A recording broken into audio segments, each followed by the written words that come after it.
মহাদেব। মহাদেবের নাম নিয়ে শ্রাবণের প্রথম সোমবারের সকালটা শুরু করলাম। তো তোমরা কে কে বাবার মাথায় জল ঢেলেছো কালকে অবশ্যই কমেন্টে জানিও।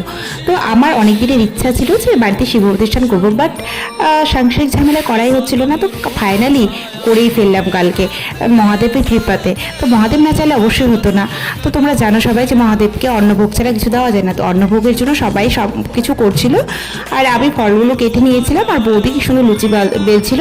তো সেটাই পুরোহিত মশাই রান্না করছিল। বাড়ির বড় সন্তানদের উপর সবার আশা থাকে, বাট তাদের আশা বোঝার মতো কেউ নেই। তো অনেক অশান্তির পর এই পুজোটা আমি কমপ্লিট করতে পারলাম। কারণ তারপরেও যে অনেক অশান্তি হয়নি সেটা না, বাট ছাড়ো এসব কথা। তো তারপর আমাদের পুজো শুরু হলো। দেখো আমার শিব সম্পর্কে কেমন লাগছে তোমরা একটু কমেন্ট করে বলো। আর তারপরে যে যজ্ঞের জন্য আয়োজন করছিল, তো তারপর যজ্ঞ কমপ্লিট হবে। তো ভিডিওটা তোমাদের কেমন লাগলো অবশ্যই কমেন্ট করে জানিও।